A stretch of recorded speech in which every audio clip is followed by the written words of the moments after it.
Well, writing about that last case did help me out a lot. I've decided to post a more intense one. That last case doesn't haunt me too badly, but this one does. Once again, all names are either changed or withheld. I had been dispatched to the scene of a triple murder and abduction.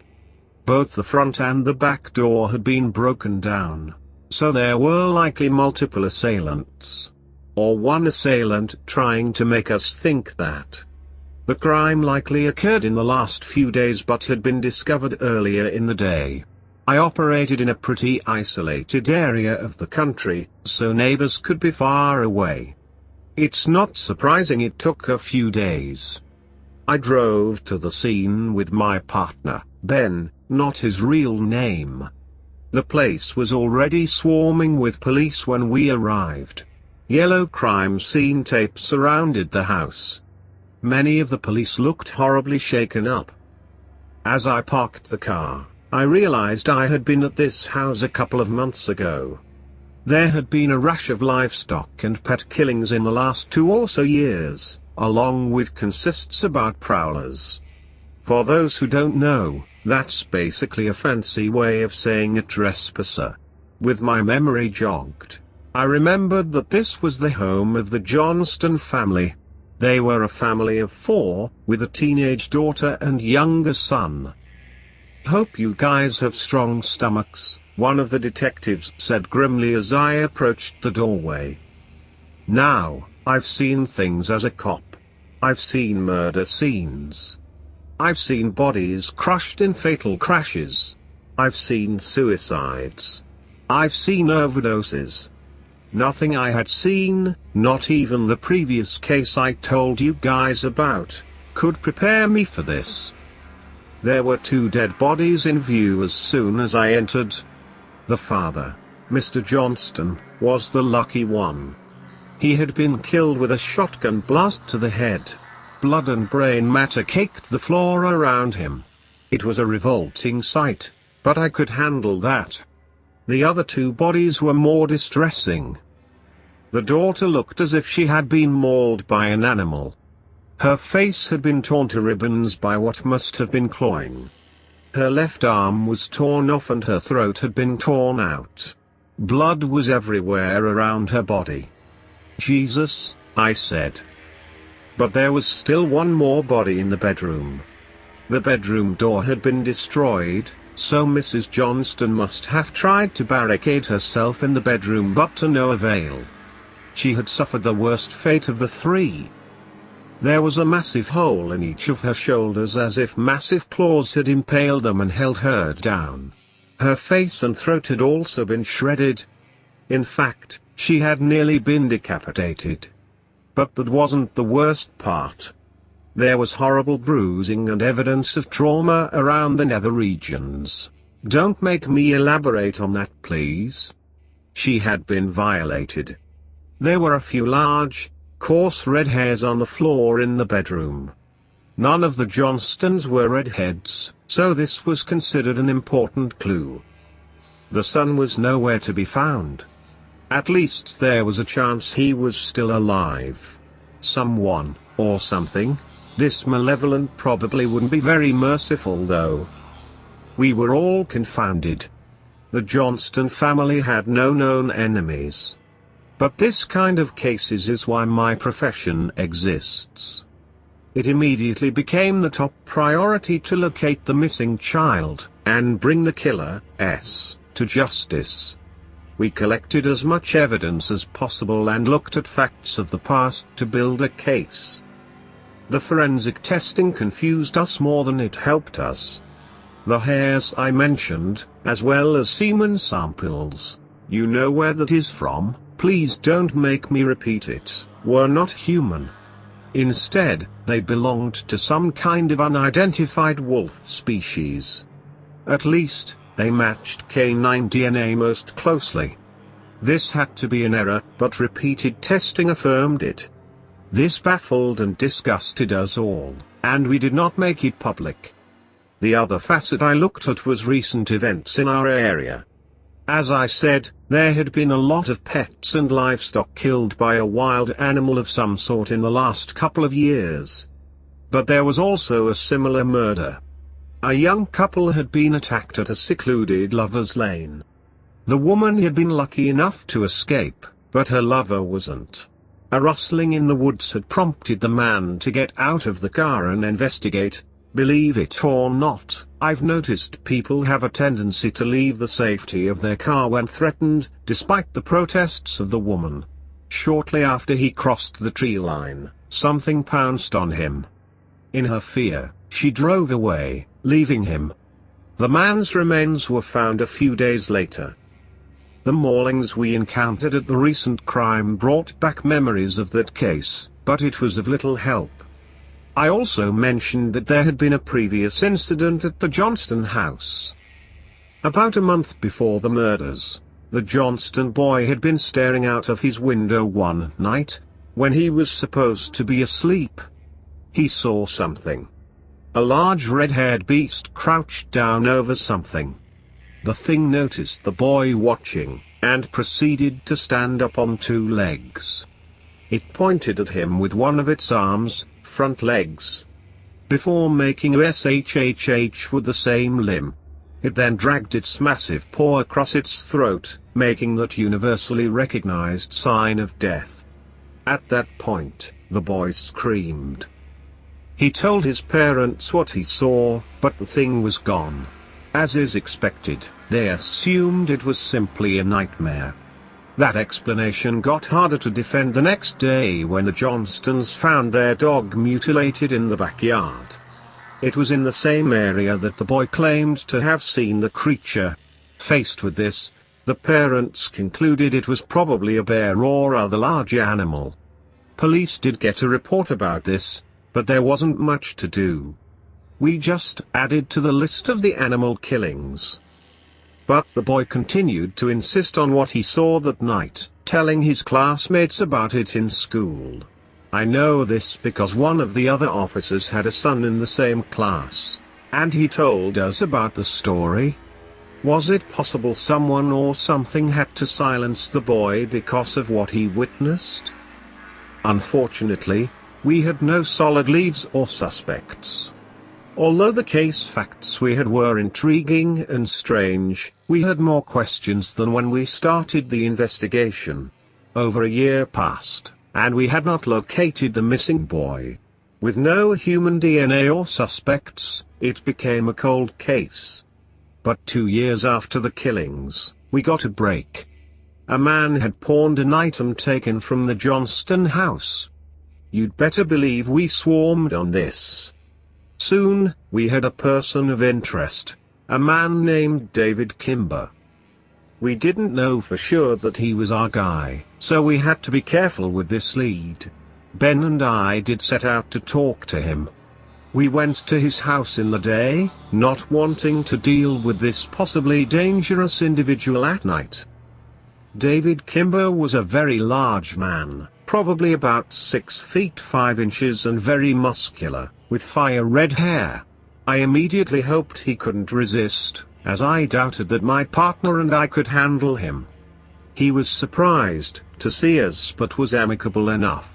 He readily agreed to go down to the station with us for questioning but said he needed to put shoes on first. We waited for what felt like forever before deciding he wasn't coming. A quick lap around the house showed the back door open. He had fled. We cursed this but also knew this gave us a viable suspect. We'd get him, Ben assured me. With the evidence we had, the pawned item and his flight from us, we were able to get a search warrant. A search yielded a smoking gun for us, a shotgun that would later prove to have been used in the murder of Mr. Johnston. Ballistic testing confirmed this. We had a definitive suspect, and the paper went wild with the new developments. This is how I got the next lead in this nightmare. We had no idea where our suspect was, but locating him was our priority. That's where the next lead comes in. A couple of weeks after the search, I was told a man had information about the suspect that could help. It was an older man, who gave off a real outdoorsy vibe. I welcomed him into my office and got ready. "You're probably going to think I'm crazy, but I have to try to help," the man said. "Go on," I encouraged. "I'm open-minded." I was too, after the previous case I mentioned. "David is very dangerous, and he isn't entirely human," the man said slowly. "I know that sounds crazy, but you've got to believe me."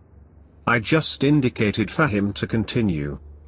"He had a clan of goddamn monsters back in my town. A wife and 3 abominable children.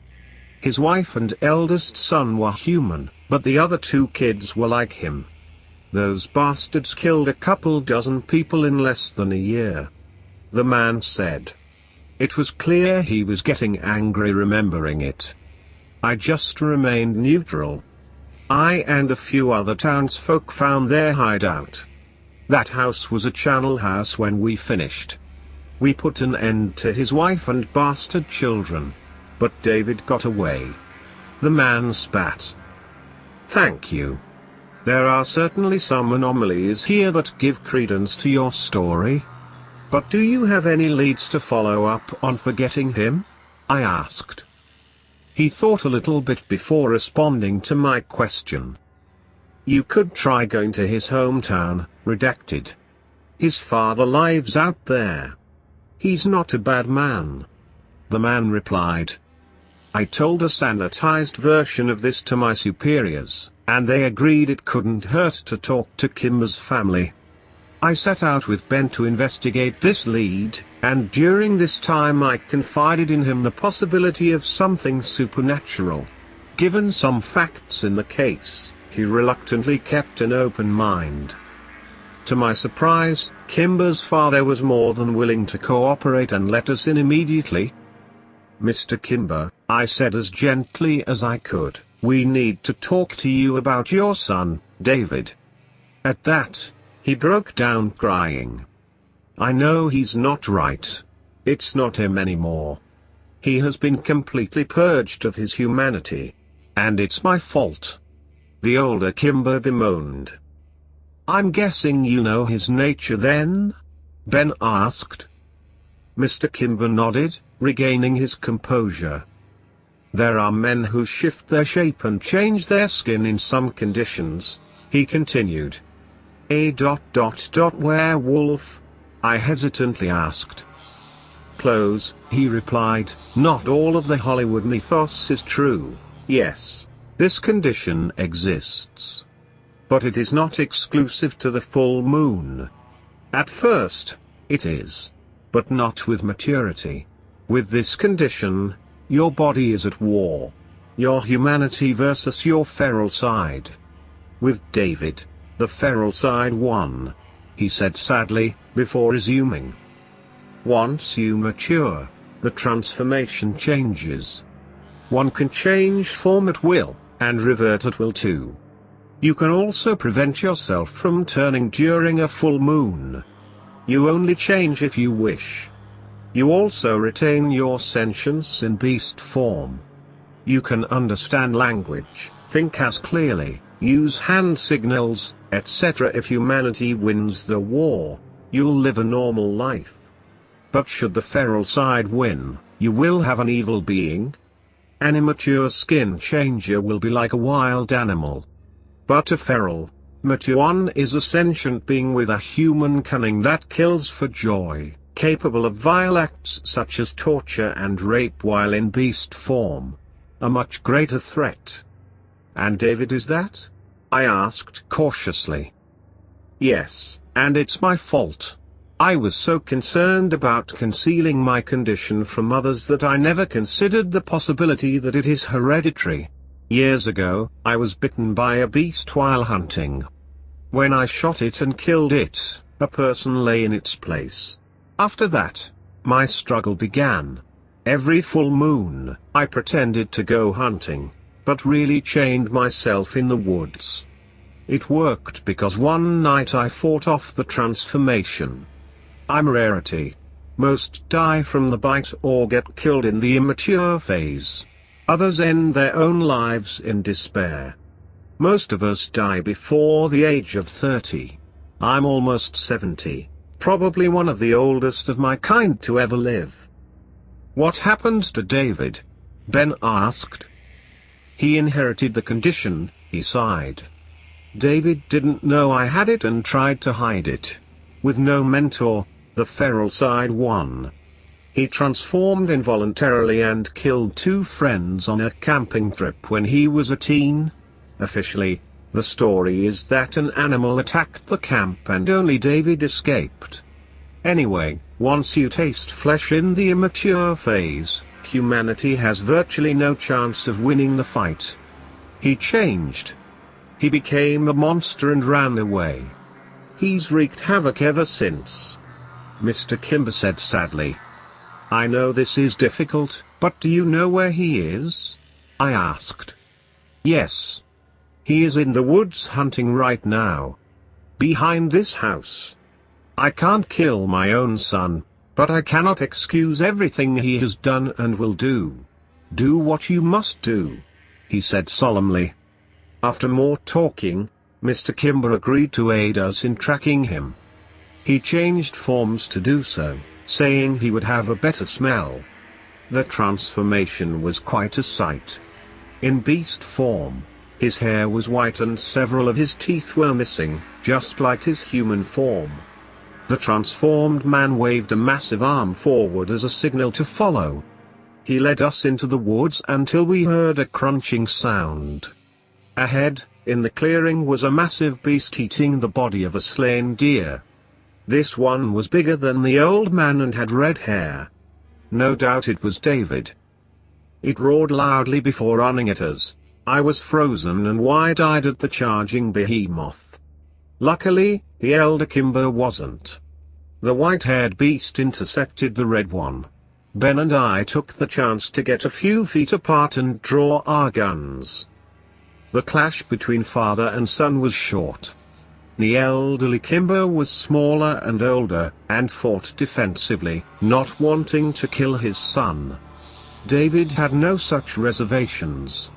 And after the father had staggered David with swats a couple of times, the younger Kimber had pinned him down and shredded him. At that point, I opened fire, striking the red beast twice in the torso. Before he could commit to charging me, Ben started shooting too. He was a better shot than me and landed a face shot. The beast shrieked in rage, contemplating an attack angle before retreating a few feet. It grabbed the deer carcass and hurled it at me. I was struck in the torso by the carcass. I was winded and knocked to the ground. During this time I heard more roaring and gunshots. As I found the strength to lift the carcass, I heard Ben scream, followed by gunshots and an agonized roar. I got up in time to see the red beast collapse, riddled with bullet holes. In a few seconds, it had reverted to human form. Laying before us was the dead body of our human suspect. To our surprise, the elder Kimber stirred. Back in human form, his face and chest were bloodied badly. But he would live. He still fell to his knees, gazing sadly at his son's body. Officially, the narrative is hokey in places. Official accounts say that David attacked the Johnston family with an attack dog. We all know it's bogus, but we've never publicized the more corporeal aspects of the animal attack. The narrative says we tracked David down, and he was shot-killed when he tried to kill his, half true at least. We never found the missing boy, but he is presumed dead. The elder Kimber did indeed live and is not in the official narrative. He did claim David's body though and held what I presume was a private memorial of the sort. But this case may not be over. After it was closed, Ben abruptly resigned. Before leaving, he told me the truth. He had been bitten during the final showdown. He told me he was going to ask the older Kimber to help him preserve his humanity. This case cost me a lot of my soul, but it may have cost my partner even more.